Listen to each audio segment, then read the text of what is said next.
Yellow ಆರ್ಮಿಗೆ ಹೊಸ captain cool mind ಬರ್ತಿದಾರ. CSK ಡಗ್ಔಟ್ ನಲ್ಲಿ ಧೋನಿ ಪಕ್ಕ, ಓವೆನ್ ಮಾರ್ಗನ್ ಬಾಸ್.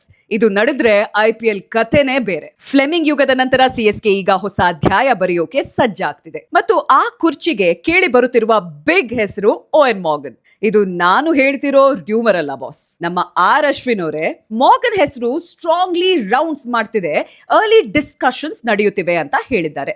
ಮಾರ್ಗನ್ ಅಂದ್ರೆ ಸಾಮಾನ್ಯ ಕ್ರಿಕೆಟಿಂಗ್ ಬ್ರೈನ್ ಅಲ್ಲ. 2019ರಲ್ಲಿ ಇಂಗ್ಲೆಂಡ್ಗೆ ಅವರ ಮೊದಲ ODI ವಿಶ್ವಕಪ್ ಗೆಲ್ಲಿಸಿಕೊಟ್ಟ ಕ್ಯಾಪ್ಟನ್. ಅದೇ ಮಾರ್ಗನ್ 2021ರಲ್ಲಿ KKR ಕ್ಯಾಪ್ಟನ್ ಆಗಿ ತಂಡವನ್ನು IPL ಫೈನಲ್ ವರೆಗೂ ಕರೆದುಕೊಂಡು ಬಂದಿದ್ರು. ಟ್ವಿಸ್ಟ್ ಗೊತ್ತಾ? ಆ ಫೈನಲ್ ನಲ್ಲಿ ಮಾರ್ಗನ್ KKR ಅನ್ನು ಸೋಲಿಸಿ ಚಾಂಪಿಯನ್ ಆಗಿದ್ದು ಸಿಎಸ್ಕೆ. ಇವತ್ತು ಅದೇ ಮಾರ್ಗನ್ ಸಿಎಸ್ಕೆ ಕೋಚ್ ರೇಸ್ ನಲ್ಲಿ. ಅಶ್ವಿನ್ ಪ್ರಕಾರ ಇನ್ನೊಂದು ಕ್ರೇಜಿ ಪಾಸಿಬಿಲಿಟಿ ಕೂಡ ಇದೆ. ಮಾರ್ಗನ್ ಈಗಲೇ ಬರೆದಿದ್ದರೆ ಧೋನಿ ಒಂದು ಸೀಸನ್ ಟೀಮ್ ನ ಟ್ರಾನ್ಸಿಷನ್ ಹ್ಯಾಂಡಲ್ ಮಾಡಿ ಮುಂದೆ ಮಾರ್ಗನ್ಗೆ ದಾರಿ ಮಾಡಿಕೊಡಬಹುದು ಅಂತ ಹೇಳ್ತಿರೋದು. ಇಮ್ಯಾಜಿನ್ ಮಾಡಿ ಬಾಸ್, ಧೋನಿಯ ಕಾಮ್ನೆಸ್, ಮಾರ್ಗನ್ ನ ಫಿಯರ್ಲೆಸ್ ವೈಟ್ ಬಾಲ್ ಬ್ರೈನ್ ಮತ್ತು ಸಿಎಸ್ಕೆಯ ಚಾಂಪಿಯನ್ DNA ಕಾಂಬಿನೇಷನ್ ಕ್ಲಿಕ್ ಆದ್ರೆ ಚೆಪಾಕ್ ನಲ್ಲಿ ವಿಸಿಲ್ ಅಲ್ಲ, ಸಿಂಹದ ಗರ್ಜನೆ ಕೇಳಬಹುದು.